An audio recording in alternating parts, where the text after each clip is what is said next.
Bueno chicos, ya hemos regresado a la sesión en general. Espero que hayamos tenido un buen momento para compartir información. Entonces vamos a empezar con el capítulo 4, Arte y tipografía en los movimientos de vanguardia. ¿Quiénes trabajaron? ¿Quién nos comparte información de este capítulo? Isabela Chaparro. Profe, sí, señor, ¿ya Vale. puede ver la pantalla? Sí, señora, ya la estamos viendo. Ok, ese no es. Ay, un momento, por favor. Listo. Bueno, entonces les voy a leer las conclusiones que formamos con el grupo. La primera fue que Alemania, perdón, fue el centro del periodo de agitación vanguardista. La vanguardia, a pesar de eso, la vanguardia duró hasta 1993, cuando los partidos nacionales socialistas le dieron fin. En los años 20 se dieron los impulsos de vanguardia más importantes que se le aplicaron a la gráfica. También surge la nueva tipografía como resultado de la unión del diseño gráfico y la expresión artística. Los libros más importantes de la etapa principal de ese desarrollo tipográfico fue Destrucción de la sintaxis, Imaginación sin ataduras y libertad, en 1913 y Sanctum Tum en 1914, que fueron escritos por Marinetti. Entonces, él en el primer libro, perdón, planteaba que en una página se podían utilizar tantos colores fueran necesarios y que tantas tipografías fueran necesarias para remarcar o acentuar emociones o sentimientos. Luego también pusimos que la Bauhaus nació como fusión de la antigua Academia de Artes con la Escuela de Oficios. También la tipografía de la Bauhaus fue una de las más importantes en el movimiento moderno en el ámbito de la pedagogía artística. Las vanguardias pues buscaban llegar a la creación de un alfabeto universal donde no se usaran remates o aspectos decorativos nacionalistas, tuvieran un carácter comunicativo y una representación fonética. También la nueva tipografía tenía dos libros fundamentales para su creación y desarrollo. Perdón, qué pena, está pasando un avión.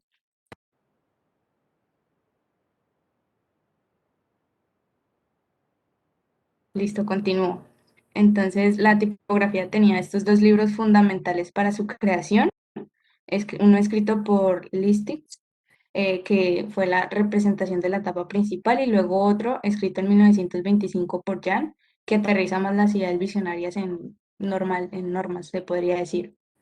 Luego destacamos que en los años 30 Eric Ale fue el creador de la fuente Gill Sans, porque esta fuente fue importante para la creación de Times New Roman, que en su proceso la dirigió Stanley Morrison. Fue en 1931 y la crearon para más que todo para periódicos del siglo XX. Y pues se basó en la fuente de Eric Ale. Ya por último tenemos que Jan Scholz era un reconocido tipógrafo que defendía la composición asimétrica, ya que quería evitar las tendencias artificiosas y decorativas. Por eso fue el más destacado de las nuevas tendencias tipográficas, el más afectado, perdón. Y por último, que el arte deco era el nuevo renacimiento del ornamento y tenía gusto del exceso del lenguaje del movimiento moderno, y que nació en 1925 en una exposición en París.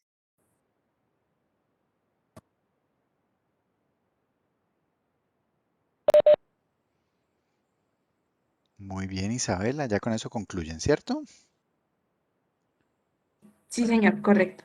Perfecto. Entonces miren cómo los movimientos de vanguardia es un movimiento artístico que va a marcar casi que todo el siglo pasado, pero es un movimiento en el cual se va a desarrollar, mejor dicho, gran parte del desarrollo. Desde el Renacimiento no se veía un desarrollo tan importante en ciertos aspectos del arte. Eh, esta letra Bauhaus, perdón, Bauhaus es un tipo de letra que es bien simpática y ahorita en la presentación la vamos a ver, eh, porque ubíquense en 1920 y sacar un tipo de letra así va a ser una cuestión bien loca. Si quieren, váyanla buscándola en su, eh, Váyanla buscando en su... Dalia, creo que estás escribiendo, me estás escribiendo a mí, debes preguntar.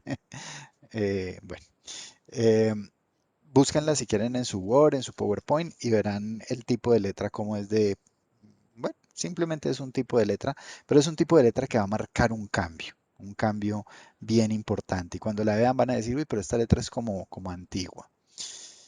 Bueno, ok, listo, ahí está. Muchísimas gracias, Isabela. Miren la primera imagen que dice Bauhaus Weimar Exhibition. Es una letra toda redondeadita porque pues imagínense que hasta ese momento pues la letra era más o era muy decorada, tipo diploma, así muy gótica, o era muy recta, muy plana. Entonces, al hacerla redondeadita, pues ya se empieza a ver una directa influencia del arte en la presentación. Miren que aquí en el medio que dice Bauhaus Font, hay diferentes, exacto, esa, perfecta. Miren las diferentes tipos, o sí, letras que hacen parte de esa familia tipográfica de la Bauhaus. Eh, Ellos van a marcar una tendencia que va a empezar a decir, miren que las letras pueden tener diferentes formas de hacerse y cada una va a tener, aunque conserven los mismos rasgos, y esto tengan muy presente esta imagen de las líneas tipográficas. Miren, por ejemplo, en la fila superior, la una, dos, la tercera y la cuarta, el cuarto tipo de letra, una que está en gris y una que está como en naranja. Miren que la A, por ejemplo, parece que estuviera, la A mayúscula parece que estuviera volteada, porque a un lado tiene en la grisecita, al lado izquierdo tiene la falta de unión eh, ahí, de la barra. En cambio, en la otra, esa falta de unión está al lado derecho. Y vamos a ver eso a qué corresponde. Ese tipo de cosas nos van a marcar una idea. Pero miren que, por ejemplo, la que está arriba, la última de la primera fila, es más delgadita, pero conserva más o menos el mismo trazo. Bueno, muchas gracias, Isabela. Vamos con el siguiente grupo. eh, Medios de masas y sociedad de consumo. Ya te comparto pantalla, profe. Soy yo el Dale. relator. Perfecto, Daniel. Muy bien.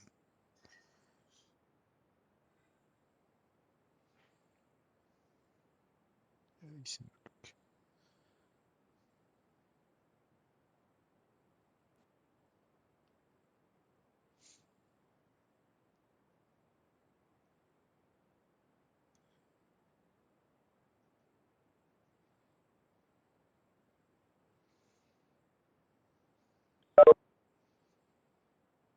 Ahí están viendo Sí, todos. ahí lo estamos viendo. Si puedes Perfectamente. agrandar un poquito la pantalla, más fácil.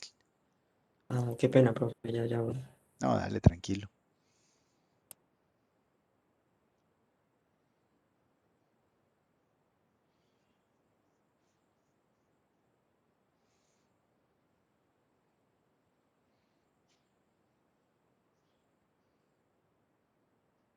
Ahí está bien. O la agrando un Perfecto. poquito No, más. no, perfecto, Daniel, ahí está bien.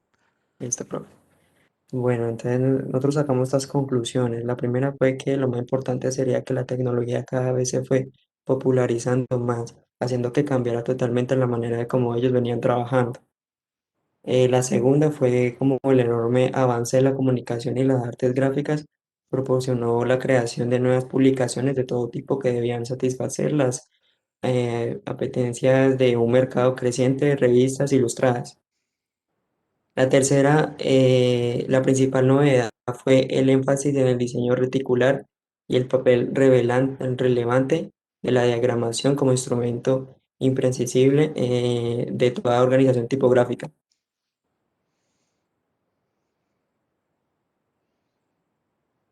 La cuarta, la expansión del movimiento moderno, que fue que a partir de 1950 lo convirtió el estilo dominante de la comunicación gráfica.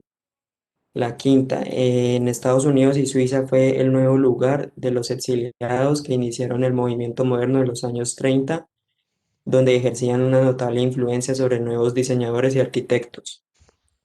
Y pues la más importante, que es la que tuvimos todos en común, la creación de las ITC, produjo un cambio en el diseño gráfico, ya que fue creada para comercializar nuevos diseños de tipos y versiones de alfabetos clásicos para fotocomposición.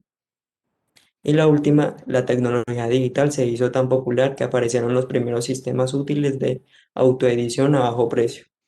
Daniel, ¿qué son las ITC? Profe, muy buena pregunta, Ujú, que es que yo la tenía por aquí. ujú. Profe, ¿puedo sacar un momentico que yo Sí, tenía aquí un claro, cuaderno de notas que tengo todo eso? Ah, claro, listo, profe. por Un supuesto. momentico.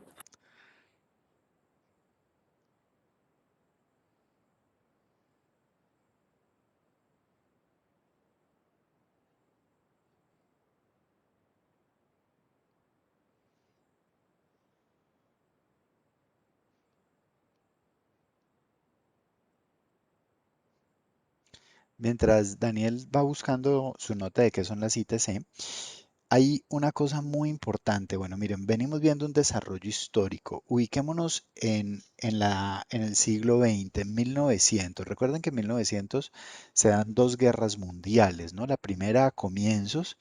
Y miren cómo esos comienzos, 1914, que se da la Primera Guerra Mundial, aparecen los movimientos de vanguardia, ¿cierto? Y entonces los movimientos de vanguardia son una respuesta a esa Primera Guerra Mundial. Pero luego viene esa Segunda Guerra Mundial en la que cambia absolutamente todas las dinámicas del mundo, porque a partir de esa Segunda Guerra Mundial, echen un poquito de memoria a sus libros de historia, y acuérdense cómo el mundo queda sumido en una depresión muy grande. Estados Unidos y los aliados bombardean a Hiroshima, a Nagasaki, o sea, destruyen prácticamente a Japón. Son los grandes ganadores de la guerra, pero los grandes perdedores en últimas, porque eso hace que Japón eh, se mueva y empiece a generar todo un movimiento para vengarse de una manera muy inteligente de Estados Unidos y de sus aliados. Vengarse de una manera muy inteligente, ¿por qué? Porque Japón en ningún momento se va a vengar con las armas, sino que Japón se va a vengar con la inundación del mercado con productos japoneses. Obviamente en ese proceso los japoneses logran aliarse con China, con Corea, con las Coreas, con todo el continente asiático para inundar el mercado mundial con productos orientales. Y eso va a llevar a que se tenga que desarrollar nuevas formas de comunicación. Una de las cosas, por ejemplo, que más marca esa venganza japonesa son las famosas motos, las motocicletas, Kawasaki, Yamaha, Honda. eh, Son motocicletas que Japón dice, vamos a darle herramientas para que los jóvenes se suiciden de una manera muy discreta. Y eso hace que el mercado americano y el mercado europeo se empieza a inundar con las motocicletas. Entonces empiezan a aparecer los grandes grupos de motociclistas en los años 50, 60 y empieza a aparecer un estilo de vida de libertad a partir de eso. Y entonces Japón produce televisores, produce eh, grandes promesas de libertad, de independencia a los jóvenes, para que haya toda una revolución en el mundo. Entonces, en los años 60, a partir de esas consecuencias de la guerra, van a surgir una gran cantidad de movimientos, pero creados por un momento que se va a llamar de alto consumo, en el que Japón, Estados Unidos, Europa empiezan a competir por quién produce más, por quién gana más dinero, porque ya la guerra no es por las armas, por la fuerza, sino por el dinero que se crea.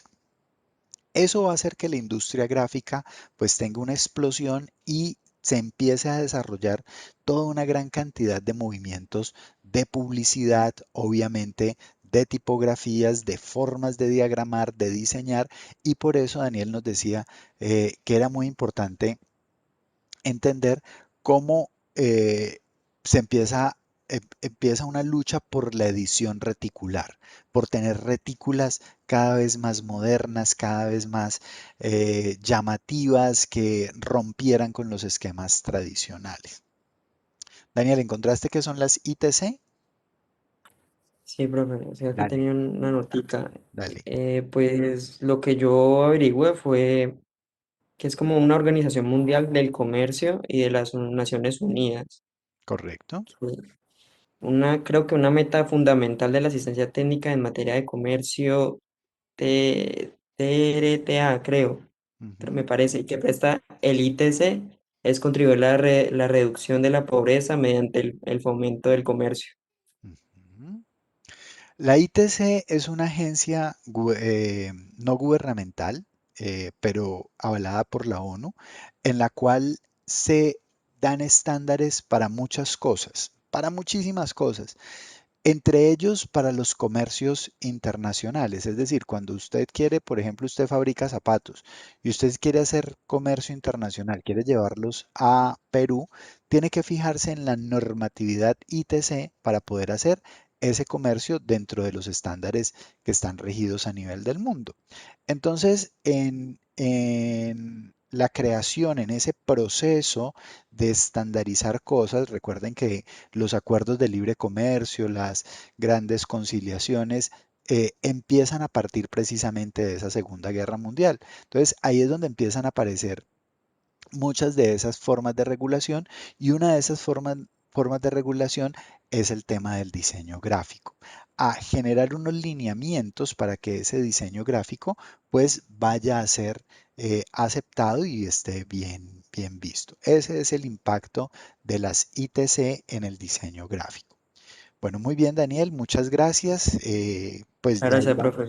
vamos viendo cómo vamos evolucionando, cómo vamos cambiando de una época a otra época, y cómo ese 1900 va marcando unos cambios trascendentales, desde esos movimientos de vanguardia, comienzos de 1900, ahorita mediados de 1900 con la Segunda Guerra Mundial, pero sobre todo con toda la explosión de comercio que se tiene.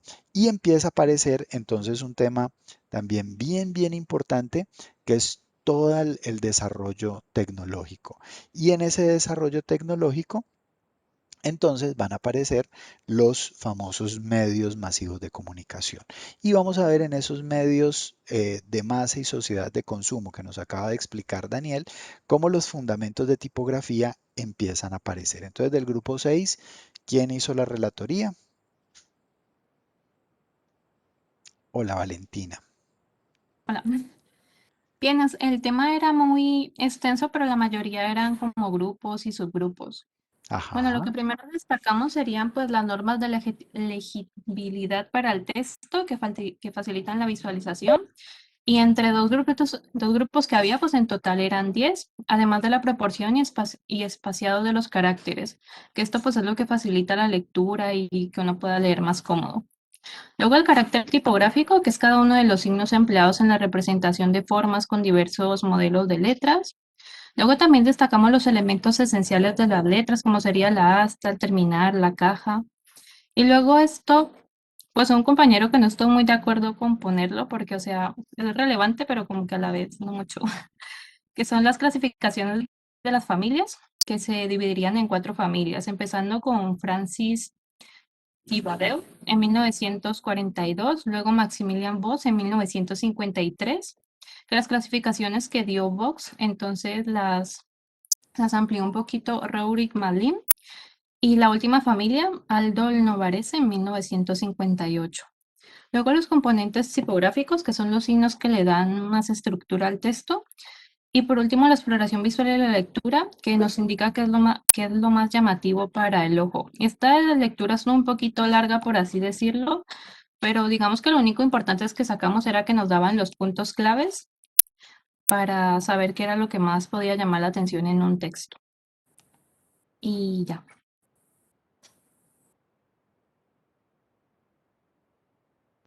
Muy bien, muchas gracias, Valentina. No encontraba cómo prender otra vez mi micrófono, pero ya. Eh, entonces, miren, Aquí hay un tema que voy a ampliar, no sé si alcance ahora en la clase de ahora, pero sí es importante que veamos eh, ok, estos elementos, por ejemplo, de la legibilidad y la... eh, ok, aquí estamos hablando de legibilidad. Am, ay, espérense, yo lo miro aquí. Ok. Y todos los componentes tipográficos. Hay unos elementos de las tipografías que sí las vamos a ver. La clasificación de las familias, pues digamos que estas son las cuatro grandes familias, pero que hoy en día van a aparecer muchísimas más. Es decir, como cuando uno está en el pueblo de la abuela.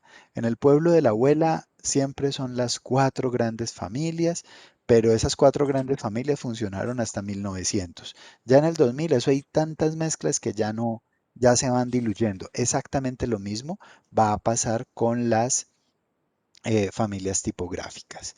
Bueno, concluimos esta ronda de estos cuatro mapas conceptuales con el texto seguido. Ay, Lauren Sofía. Sí, señor. Bueno, pues en el texto seguido, en el grupo decidimos concluir que la línea es la base esencial en este tema, ya que pues forma los párrafos y le da el orden, por lo tal es como la base esencial. Que la manera clásica que se tenía en el texto seguido, tanto de la línea como los párrafos, está regida principalmente por la simetría y ya cuando se da la ruptura de esta relación, se da origen a los distintos tipos que hay en estas composiciones, párrafos y líneas, que se les conocen como los modernos, ya que pues permitieron experimentar con los elementos visuales, que las composiciones más habituales, o sea, las que más se utilizan actualmente, es la composición justificada, que es decir, la forma de alinear un texto mediante líneas que tienen la misma medida y se proporciona un espacio homogéneo, y la composición bandera, pues que ya consiste en colocar líneas de distintas medidas en las páginas para alinear los lados y pues permite un espaciado constante. Que la retícula le otorga más imágenes para contener. Sin embargo, los párrafos en este caso se verían de manera desordenada, y a la inversa, que cuando la retícula tiene menor espacio para contener, los párrafos se ven más ordenados, pero en este caso las imágenes se verían pues afectadas. Y que el texto seguido está ligado, y que a la retícula está ligada con el desarrollo de los formatos estandarizados en el papel y la expansión de la identidad corporativa. Y para terminar, pues que la variedad del material gráfico y las relaciones hizo precisa la distribución modular. Tenemos pocas conclusiones porque en sí nuestra lectura pues estaba corta, y ya lo que más se extendía sería cómo especificar los tipos de línea y los tipos de párrafos que había, pero no lo vimos necesario.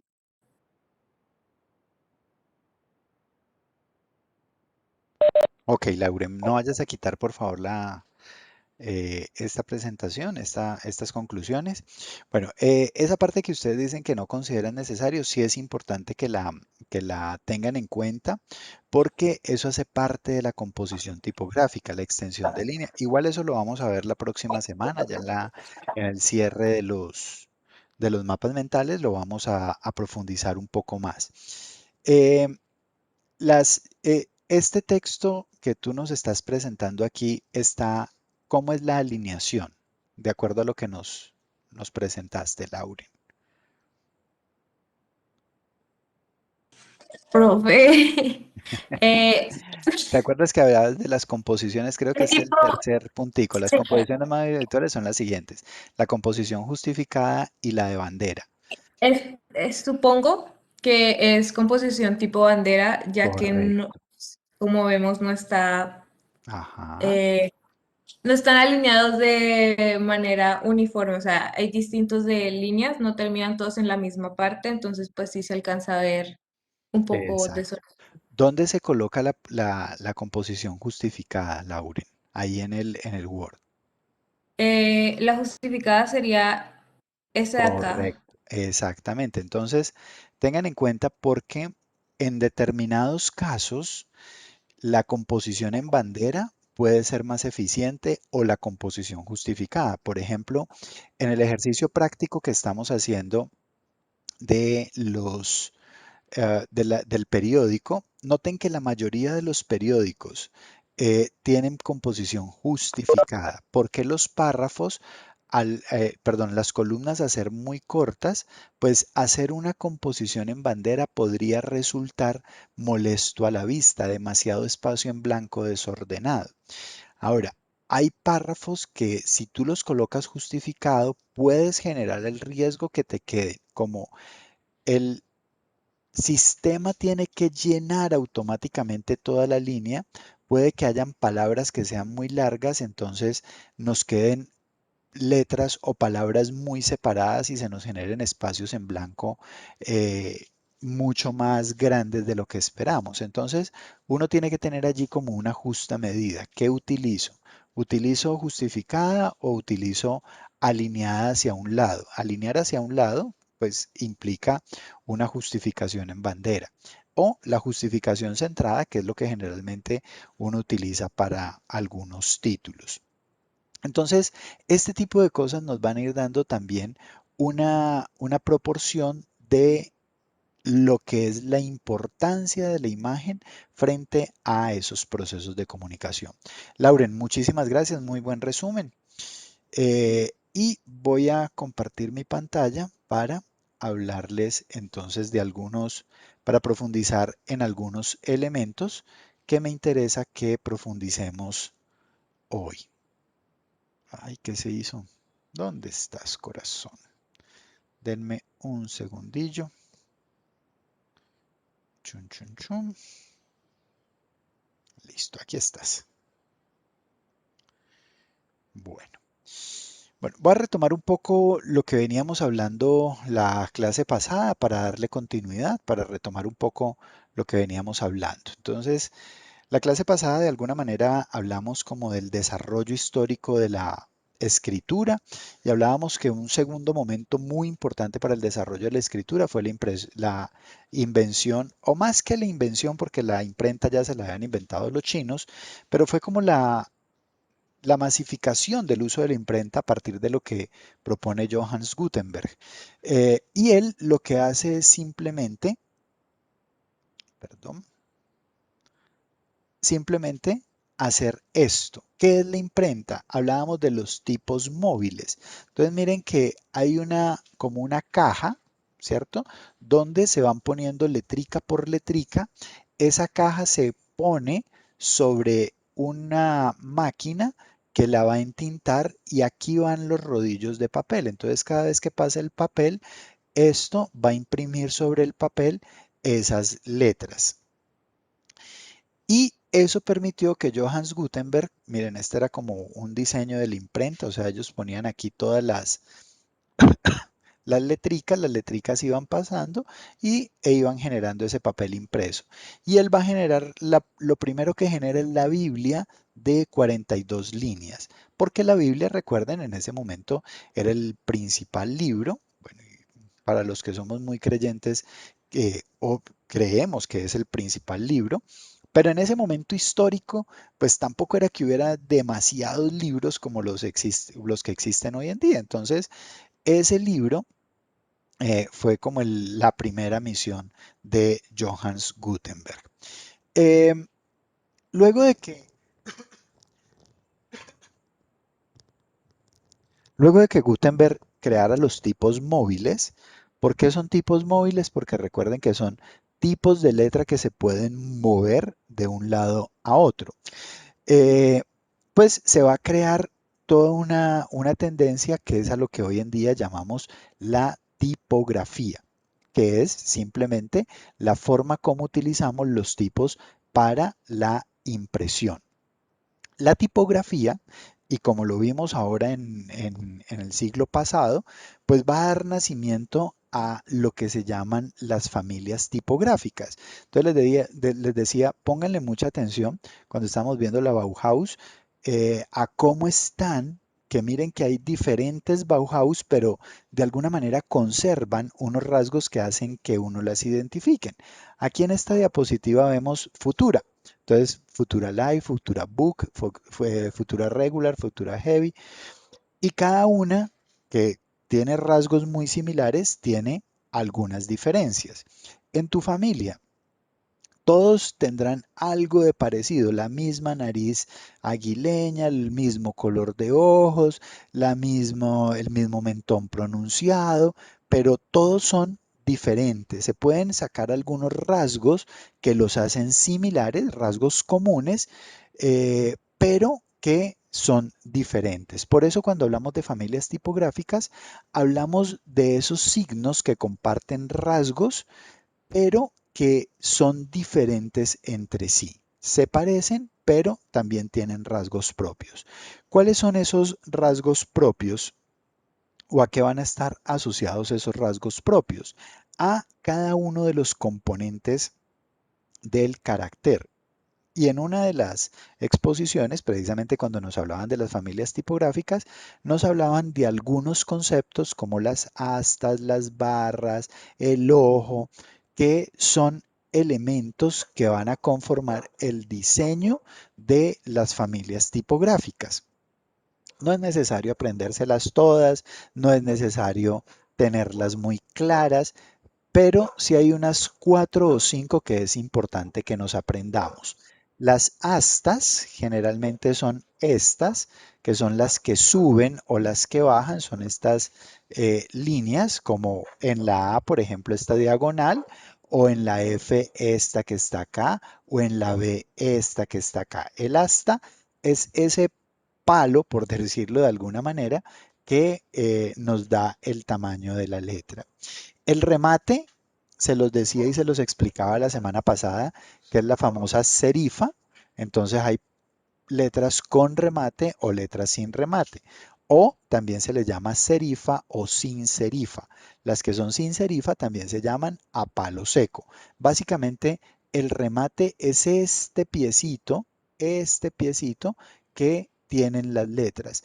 Estos piecitos se utilizan en tipos de letras que se van a usar para textos que son muy largos. Se los explicaba la clase pasada porque estos remates lo que hacen es que generan una línea imaginaria para que el ojo no salte de una línea a otra. Entonces, imagínense esos textos largos tipo contrato de arrendamiento, contrato de crédito, que tienen una letra chiquitica y además de eso unas líneas larguísimas. Pues se necesita algún elemento visual que le ayude al ojo del lector a mantenerse dentro de la misma línea. Esa es básicamente la función de este remate.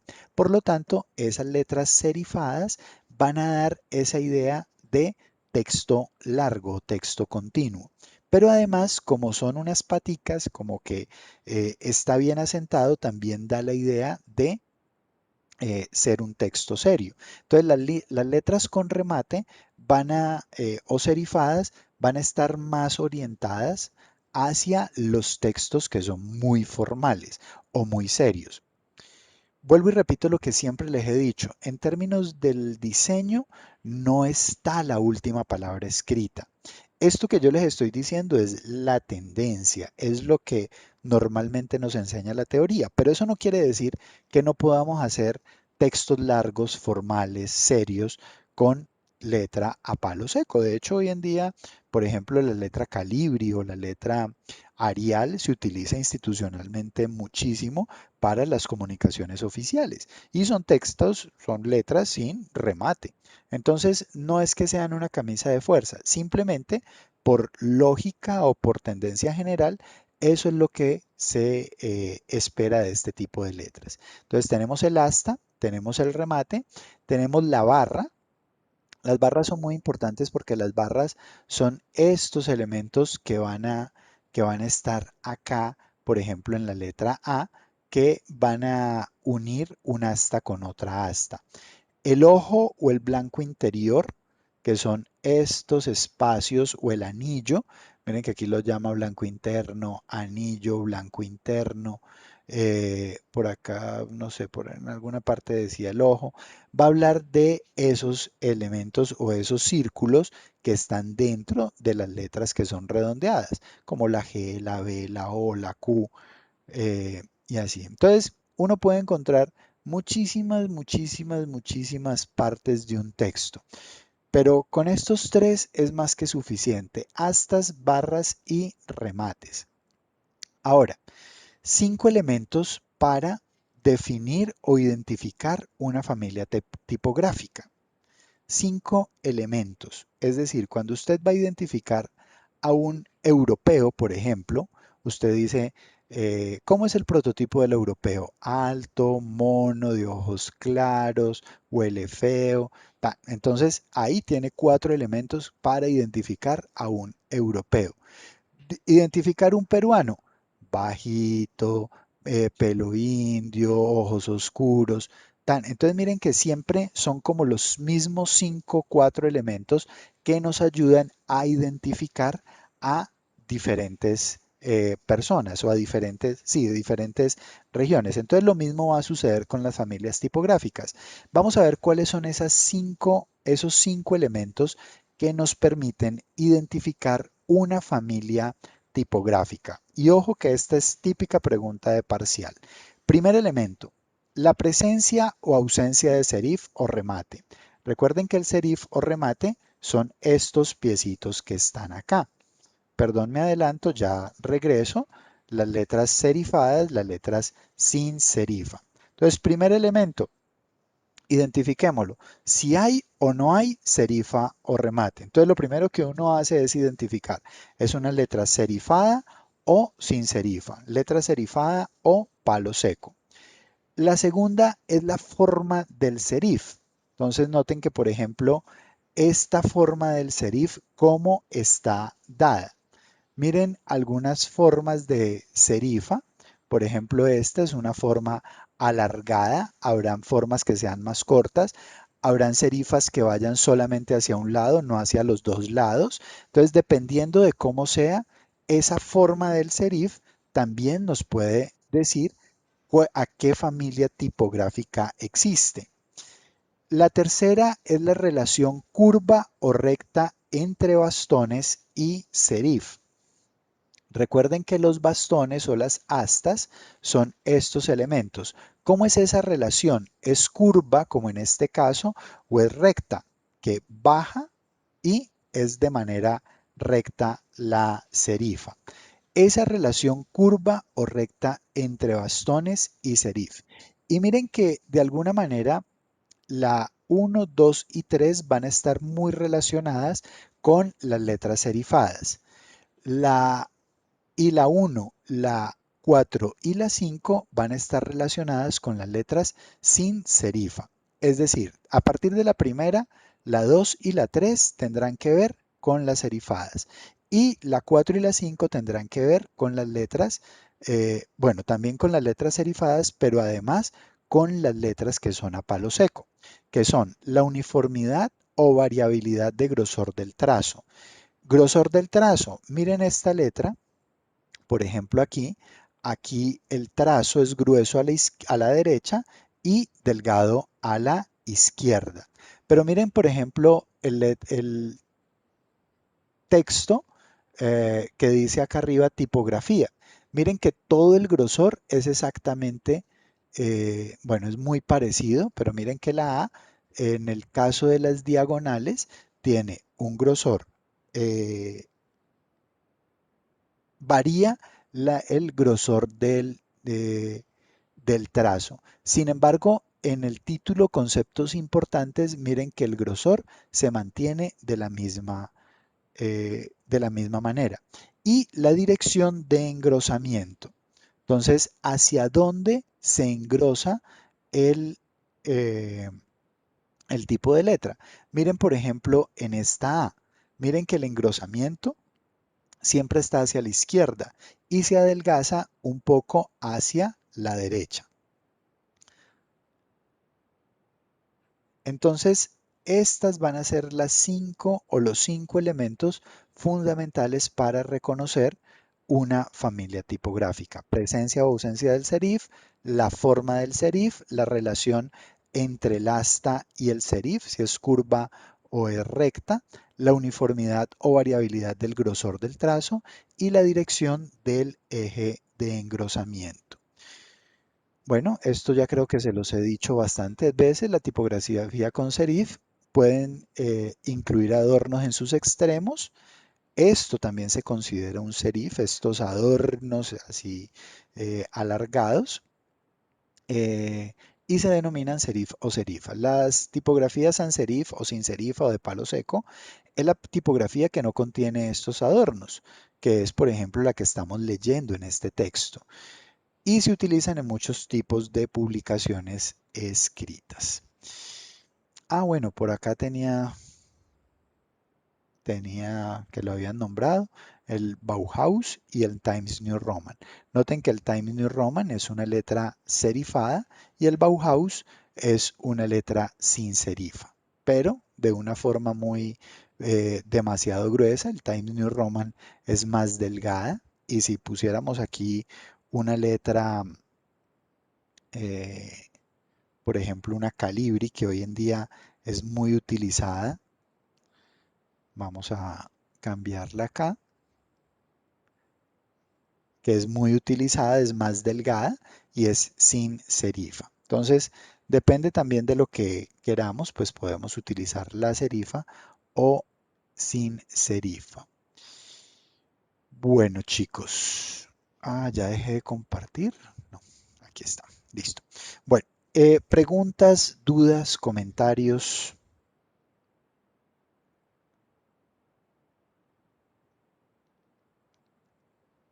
¿Quién me puede hacer un resumen de lo que vimos hoy, por favor?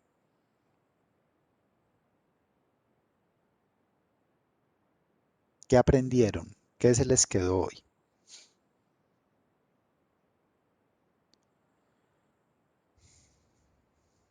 Hola, me quedé solo.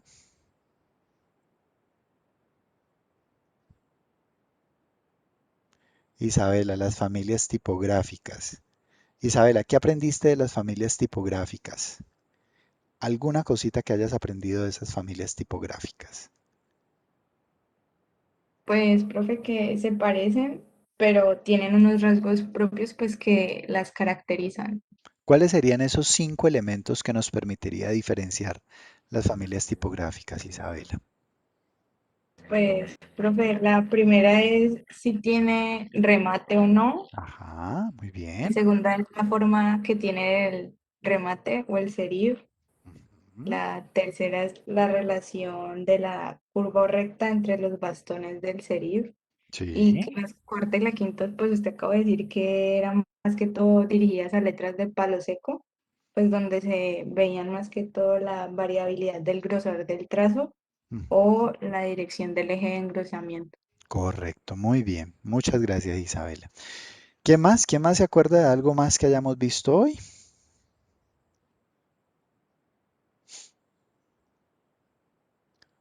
Bueno, mientras se van acordando, entonces vamos a hacer verificación de asistencia. Karen Ayala, Presente. Valentina Betancourt, Presente. Isabela Chapal, Presente. perdón un segundito, pasó algo aquí extraño. Ok, listo. Lauren Sofía Charri, Presente.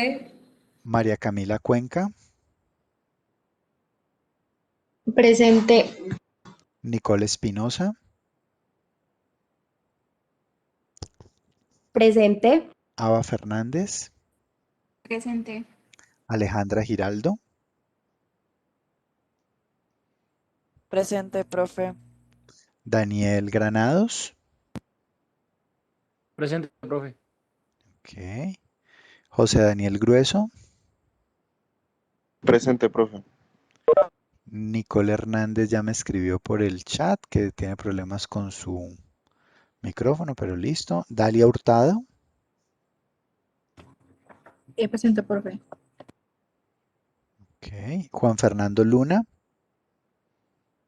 Presente, profe. Santiago Mendoza, Presente. Geraldine Mosquera, Presente. Juan David Mosquera, Presente. Rosmaile Ramírez, Presente. Juan David Rendón,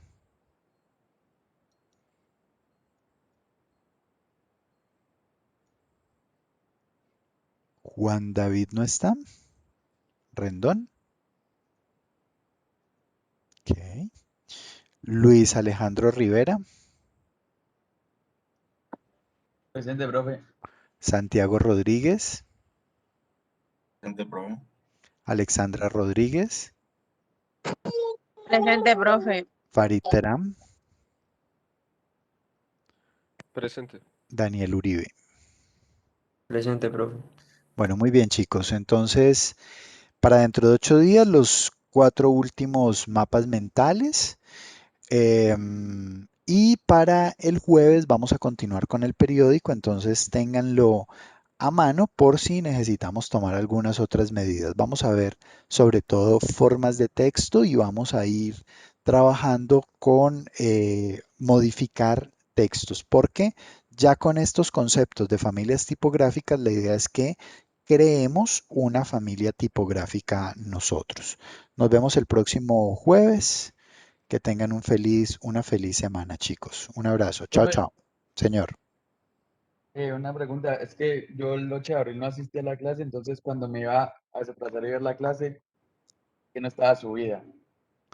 ¿El 8 fue el jueves? Sí, el jueves.